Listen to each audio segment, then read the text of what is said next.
but more particularly the recognition of one like ourselves, which was crucial to my father.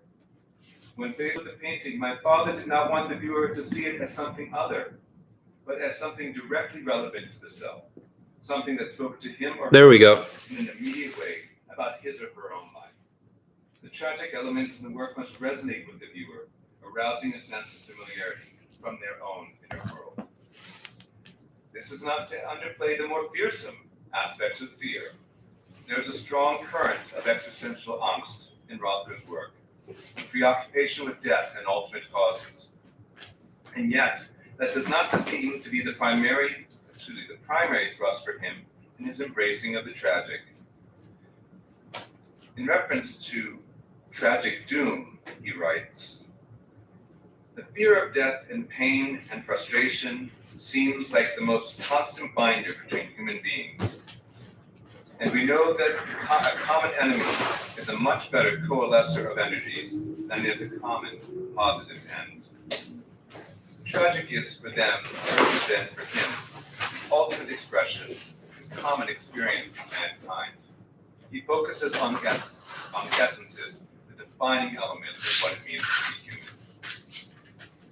The second significant aspect of tragic content is, well, of course, the content. It was no less crucial for Aristotle. He writes that the tragic fear and pity may be aroused by the spectacle, but they may also be aroused by the very structure and incidents of the play, which is the better way and shows the better poet. Rothko, too, had no use for spectacle. He was not interested in visual effects and artifice, but interested in the direct communication of the subject of his work. The forms and colors of his works are like the structure and incidents of Aristotle's play. They are to stir what Aristotle called the spectacle of horror, but instead that pleasure of pity and fear. For Rothko, the surface is just that, surface. It is there only to serve the expression of the painting's content.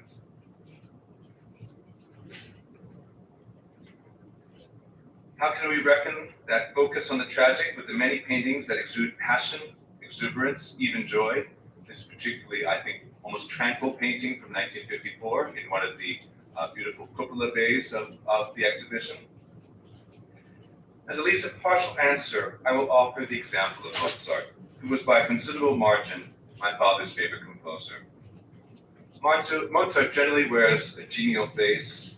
His piece is so tuneful, yet frequently canned into packages of background music, much as my father's work is often reduced to wall decoration. But listening to Mozart carefully and openly, one becomes aware of the sadness, the longing, the ache of human suffering. My father would often say that Mozart was smiling through tears, and I would suggest that perhaps the same was true for him. At the core of Rothko's work is the interaction between viewer and painting, or rather between viewer and painter. Seeing the paintings not as a culmination of formal means or painterly processes, but instead as acts of communication, will enhance our understanding of why they affect us so. For this was my father's career-long goal, not to express himself, but to interact, indeed to hold a conversation with his viewer. Now, I do not usually like to dwell on the process of writing, but I need to share with you a slip that I made when I was first preparing this talk. And I will tell you that psychologists love slips. They are seen as a direct pathway into the unconscious, so I'm in fact sharing a bit of my insights with you. So in this case, I meant to write the words content and impact, referring to how Rothko's paintings affect us. But instead of writing content and impact, I accidentally combined the two and wrote contact. Eureka, I shouted, because that's exactly what I was trying to capture.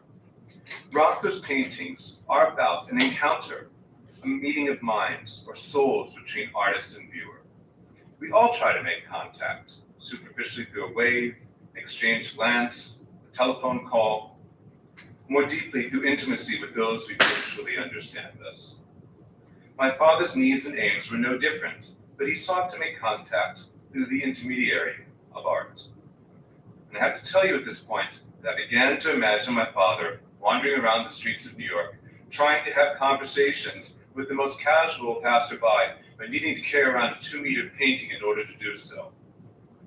Brief version of that. This is actually in the studio, but imagine him wandering around the streets of New York with that in hand.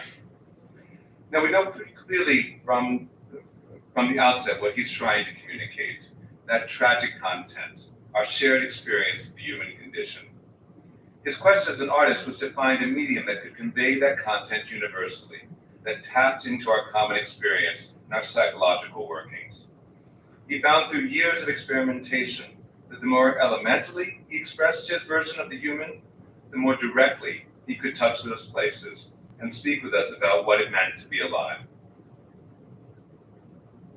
Now, in just a few minutes, we're going to consider period by period that journey of development. But I want to be clear and really emphasize from the beginning that development of his style was really just one of language, but not one of content or message. There's one thing that I would love for you to take away with you tonight. It's that this painting on the left and this painting on the right are essentially the same thing.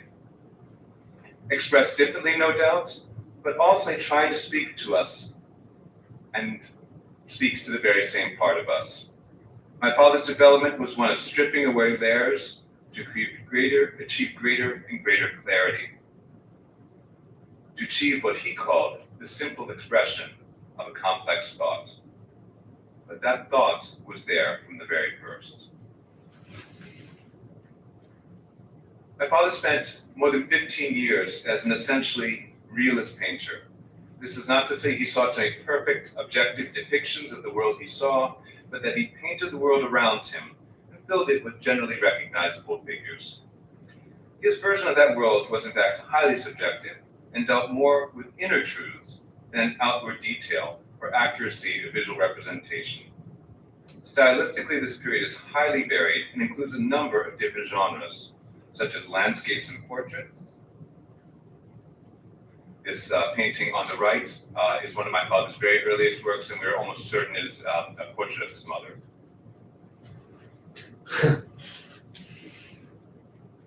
Quite a few nudes. This work my father hung throughout his life.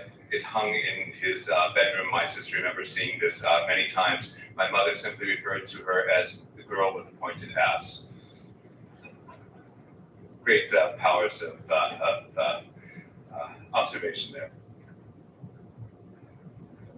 And perhaps most importantly, what I like to refer to, this is my psychologist self coming through, as the urban psychodrama. This is one of many examples, a particularly rich one, I think, from the National Gallery's collection. I'm not quite sure what this mother and daughter are seeing, but clearly it has them concerned and amazed. While there are many paintings from this period that are light, cheerful, even occasionally superficial, it's those which most directly express the tragic elements I find that most compel.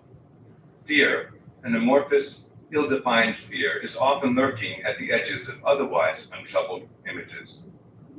More often, it is starkly and dramatically present, as in these two works. In neither case can we see the feared object, or even often offer a reasonable guess at its source. And while the fear we read in the faces has an acute edge to it, there's also the sense that it's a wearing, omnipresent, habitual fear, one that has become a dispiriting and familiar part of their existence. Now, perhaps my father's best known work from this period is the series of paintings he made in the New York subways in the 1930s. We have 3 lovely examples of it in our exhibition, the one on the left being one of those, one of my father's actually last paintings in a figurative style. And in this painting, particularly the one on the left, you see almost Giacometti-like figures that all but disappear behind the support pillars. And on the right, the hunched men and women blend into the gray green walls of the subway. The subway in the 1930s, and I have to tell you, in the early 21st century, it's not much better. It encapsulated the dehumanizing aspects of urban existence, with its stifling air, depressing color surroundings, and insect-like behavior it demanded of its owners. There was no room for individuals in the subway, only faceless masses. My father saw the effects of the crushing urban environment on the people around him, and depicted these effects in paintings filled with sadness and bitter irony. But for Rothko, it is not so much the masses who are suffering. It is the individual subsumed in that mass who is struggling to break free. It is that individual psychological drama that interests him, not the larger social phenomenon or plight of the people of the oppressed class. It is 1940. That ultimate freeing of form and emotional voice is still 10 years away. But Rothko is about to take the first of two very important steps. First, struck by the vibrancy of the Surrealist movement, which had recently swept the art world, he adopts, as do his contemporaries, elements of its method and stylistic framework, even as he rejects much of his philosophical rhetoric. While his aesthetic world is influenced by the great European surrealists who have fled war-torn Europe, it is essential to note that Rothko adopts a style, in large part, because it takes him in the direction towards which he has already been striving, that is, in a more immediate and universal way of expressing the human condition. Thus begins his deconstruction of the figure, quite literally, as in the case of Oedipus on my left. And it's a deconstruction that will also lead him to abstraction. While there are several levels on which to understand these paintings, what is essential to us here is Rothko's breaking down of convention, both pictorial convention and conventional ways of viewing the subject, as he essentially turns the portrait inside out. He is stripping away typical societal reference, not typical conscious understanding of humanness in a social context. He's appealing to a more basic, a more primitive part of us, bypassing the outside and going straight to the innards, as in the case of poor Oedipus, as I mentioned before, on the left behind me. In this effort to communicate on a more elemental level, my father, like many of the artists around him, embraced myth as source of content for his works. Myth appealed to him because it embodied a more universal language, full of elements that would be grasped by a large number of people. More importantly, one of the cultural functions of myth is to represent, through story, the basic existential questions of the human world. Myths address our most elemental thoughts and feelings. So by using myth, my father felt he could more directly address the basic human concerns and speak more immediately to our inner world. Perhaps influenced by Carl Jung and intrigued by the power of the unconscious and preconscious processes, my father's paintings became increasingly abstract and fanciful, beginning in 1943. These are two lovely watercolor examples from around that period. The figures are now barely recognizable, and they seem to come from some earlier epoch in human existence, or perhaps further up the phylogenetic tree. They are primitive they are as primitive as the thoughts they represent, a transliteration of the language of the unconscious. They speak not so much to our waking mind as to the world of dreams, those most elemental parts of ourselves which serve as the cradle of the emotions. Most striking in these works is the new assertion of the new assertion of the brush. This painting is Rites of Lilith, one of only 3 large-scale paintings that he makes during this period. It's a work of really striking power, vehemence, and anger, almost unprecedented in his career. And the brush here does not hide itself in even strokes, it comes bursting to the fore, providing an active and sometimes turbulent field for the figures. These are not quiet works. They remind us of the violence that my father had insisted was even part of his sunniest classic canvases. There's a volcanic energy of the primordial world here. And although transformed as his style changed, it would remain an essential element of his work up through the last paintings.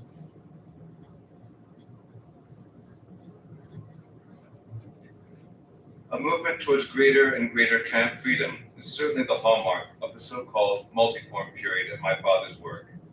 This is the briefest stylistic period of my father's career, lasting from just 1946 to 1948. It constitutes the essential transitional step to the classic sectional work. It is also his first wholly original painting, not rooted in an older European tradition. As 1946 moved forward, the abstract figures of his surrealist work continued to break down until there was nothing left but the colors that had accompanied their shape. And I will show you this over a suite of 3 paintings. This is a very late surrealist or early transitional multiform of sometime in 1946. And then perhaps a few weeks later, and then by 1947, he is painting works such as this, where he has already brought that old color palette to the fore that we'll see in the classic paintings of the 1950s. And he'll be working painting by painting in progress towards what we think of as a Rothko painting. My father abandoned myth in the previous 2 years in large part because it constrained him. It provided a pathway to the unconscious, emotion-laden processes, but it was an inherently culture-bound language. One needed to know the story of the myth and understand it in the context of its culture in order to engage with the painting. But more importantly, the language of myth was an adopted one. It was not Rothko's own. As myth receded the role of subtext to the role of subtext, color, which had helped create That's an uncomfortable way to paint. Came forward. And by the end of 1946, color had become Rothko's new vocabulary. 2 more examples from sometime in 1947 or 48. You get lightheaded These colors, very although quickly. carefully chosen, also speaks to a type of abandon. They push and clash against one another in amorphous shapes that barely contain their content. They are bold, encompassing the dynamism of line and brush from the previous period, looking to bring the inner emotional level to the surface. Yet for all their freedom and their openness of emotional content, the impact upon the inner world of the viewer has not been fully realized. Much of the raw power we will soon see in Rothko's classic work is on view here, but it has not yet been harnessed into the hammerstroke of intent.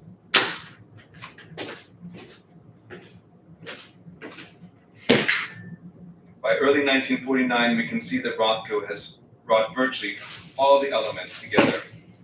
The artist needs one more bold leap to strip away one further layer and bring focus to the inner world he is showing us.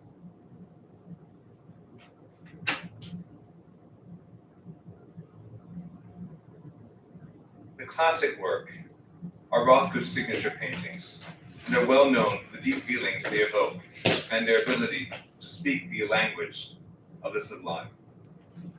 They touch us because they know exactly where we live. They speak to us saying something on the order of, "This is what it feels like to feel this way." They are essentially the painted expression of what it is to be human and alive, filled with joy and sorrow, aspiration and despair, fears and hopes, and fears about our hopes. Is this greatly different from what my father's works have been saying for the previous 30 years? No, I'm not sure it's any different at all. It is simply that my father is speaking in a different voice, bold, impassioned, and confident. What are the elements that allow the classic works to touch us so deeply? Perhaps the most important aspect is that my father has finally found his universal language, color. Although different colors undoubtedly have different cultural connotations, my father was able to juxtapose them and present them in a way that each painting functioned as its own world, where the colors had their own meaning, specific to the context of that painting. In this way, he made color his own language, but a language with the potential to speak to every viewer.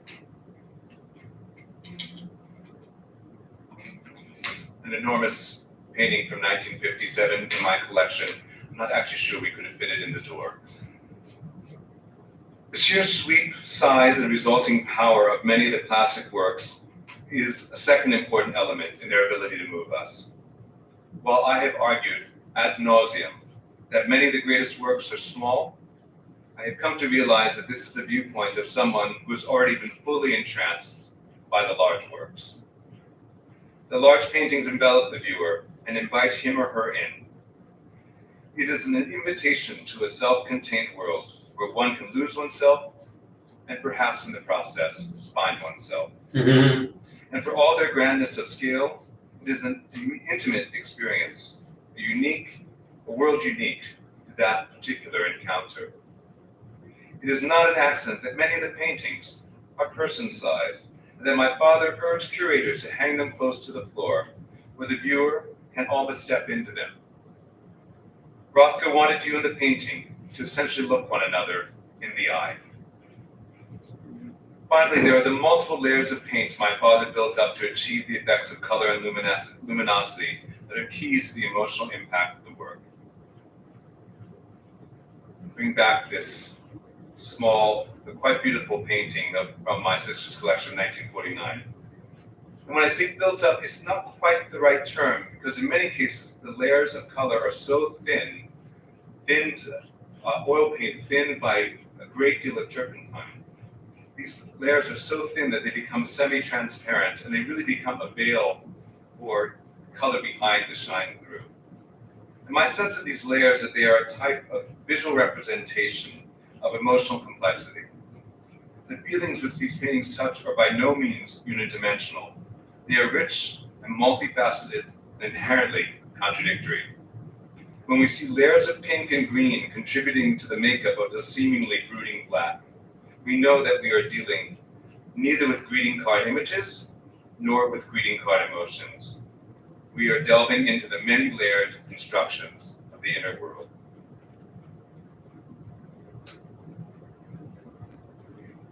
And yet, for all the clarity of expression that Rothko achieves in his classic work, there remains a primary paradox that we must unravel. On one hand, we are faced with art that strives to be universal and communicate at the most basic human level. And yet, that communication can only occur meaningfully with the individual, and the meaning derived can only be understood on a personal level. Mm-hmm. My father not only acknowledged, but espoused the need for his paintings to be seen by the solitary observer. He spoke of having small chapels around the country where the lone traveler could stop and encounter one of his paintings. Similarly, the room of 4 Rothko paintings at the Phillips Collection in Washington, which he helped design, is really quite small and intimate. It quickly feels intruded upon if another viewer enters. And I think I can say with some confidence that most of us have had the experience of failing to have a moving experience with a Rothko painting when surrounded by dozens of other viewers taking in the same exhibition. More troubling than the physical requirements for effectively viewing Rothko paintings are the implications for the meaning of the work that stem from this highly individualized approach. But what can we conclude about the content of the work if each person finds a different meaning? Can one viewer's response be just as valid as the next? Does this not invite idiosyncrasy and, in fact, misunderstanding? These questions might not give us so much pause with other work. After all, are we not talking about the essence of interpretation? But my father's work thrives. In fact, it only succeeds at all because of the universality of its language. And yet, we do not seem to be in the realm of universal conclusions. Further, my father was emphatic about the work's content. There is no such thing as good painting about nothing, he once said. And that was declared by this painter of seemingly empty rectangles. He also spoke about art always moving towards clarity. But where can one find clarity in this cacophony of individualized responses?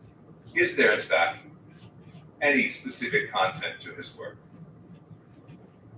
I've asked a lot of questions. I will now venture a few answers to the paradox raised by Rothko's work. To my mind, the truth of the work, if you will, lies in the interaction between painting and viewer. And I will even posit that these are hardly paintings at all, but suggestions, ideas expressed through color and form. And that those ideas only come into being and take on specific meaning, that is, personal meaning, at the moment of that interaction. The painting, and ultimately the painter, has a unique dialogue with each individual. Just as we can discuss the same topic and even make the same arguments with different persons and find that those conversations yield very different results. What is occurring with Rothko's works is a type of chemistry between artist and viewer, a primal pre-verbal communication mediated by the painting. It is not that the paintings are without content. They speak volumes, but communication only occurs in the meeting with the viewer. The individual brings his or her own material to that interaction, and meaning comes into being when the content of the painting and the content from the viewer come together. The paintings speak a universal, deeply human language, but we still hear with different ears that bring us different messages, meanings that stem from our own inner worlds.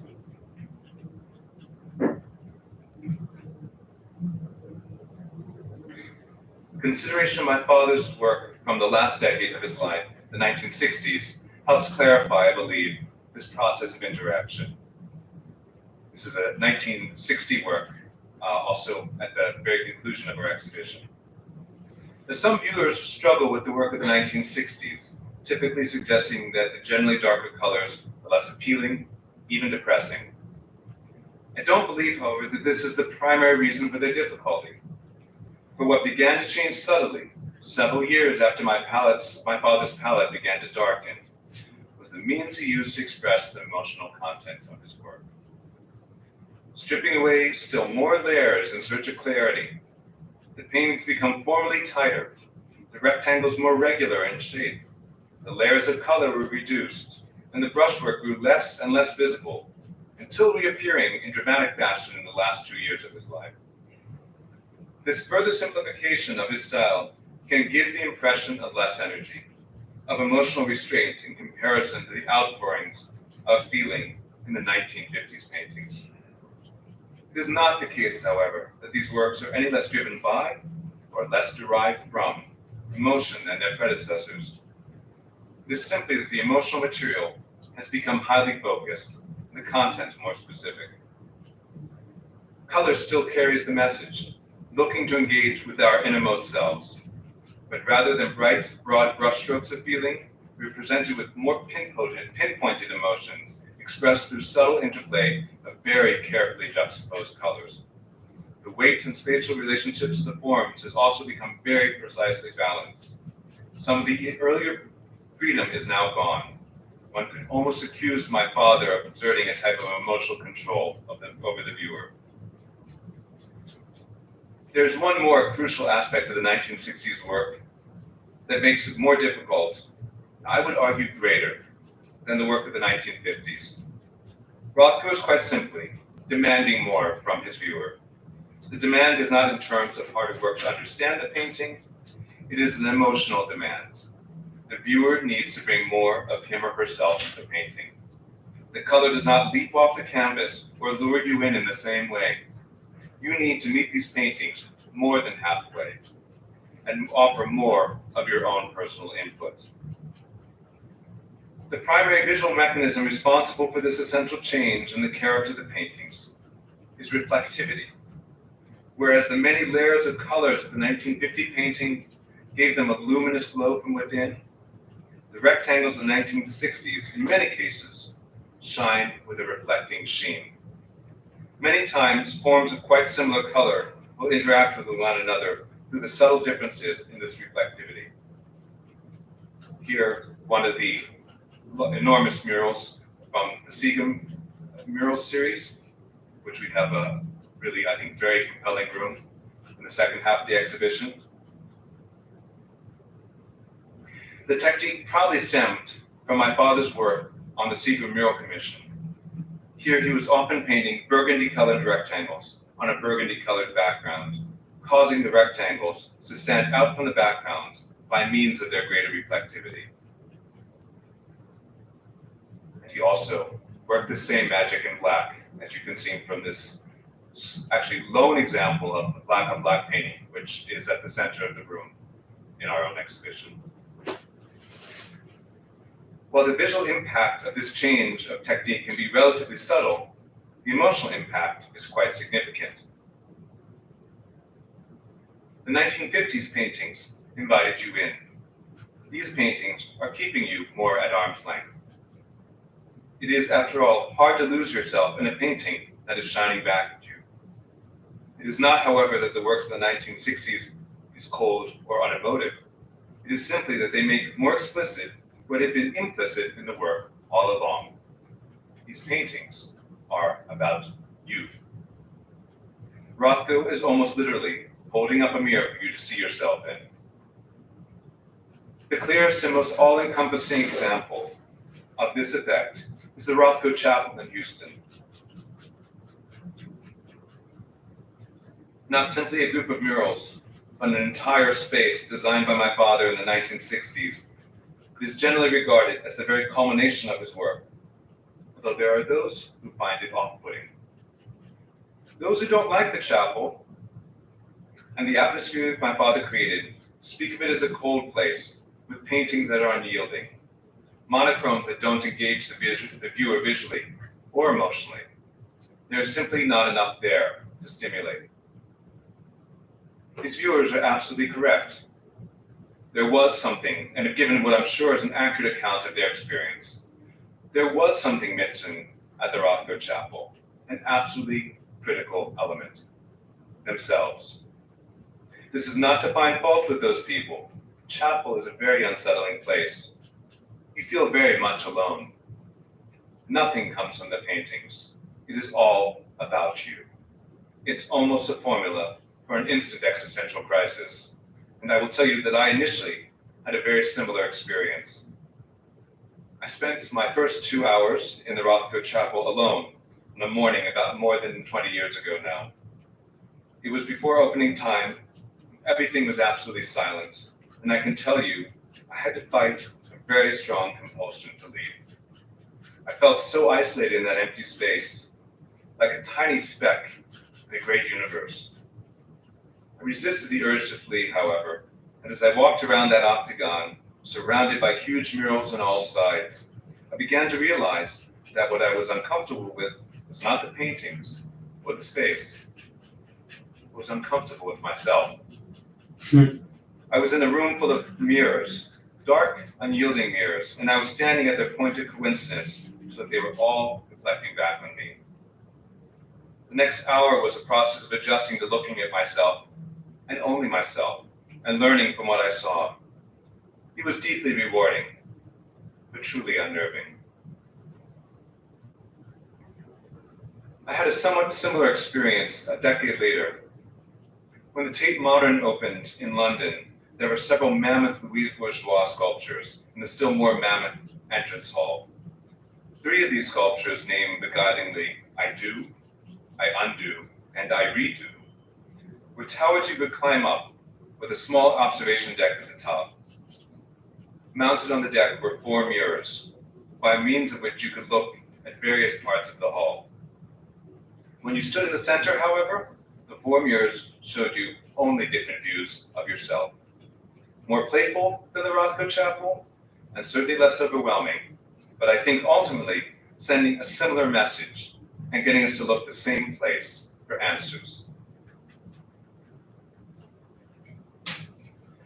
The Rothko Chapel makes clear what I've learned is true of all Rothkos.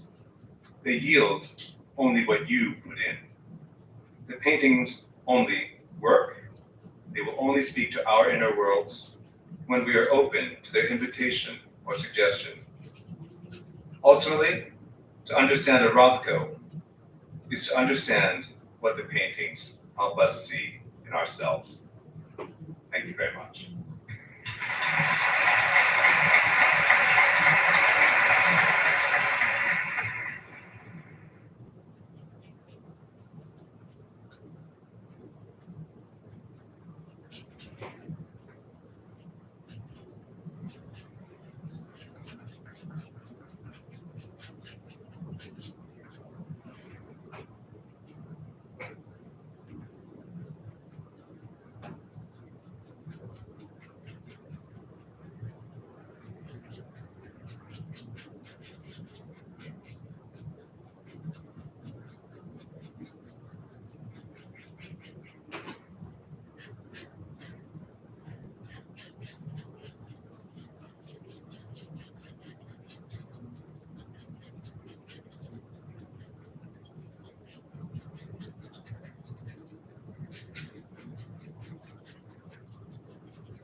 Jesus Christ.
I'll be honest with you, there's a lot of self-doubt right now.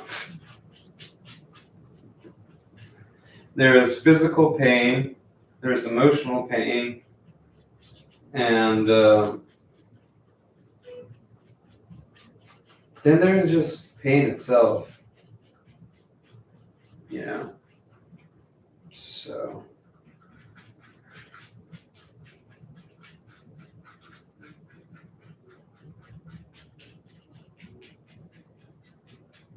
I'm just being real with you.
Add more green there.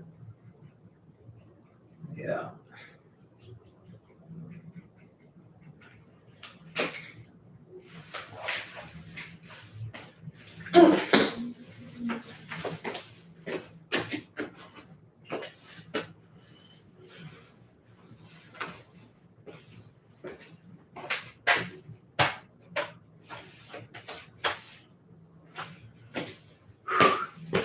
All right. Good night for now.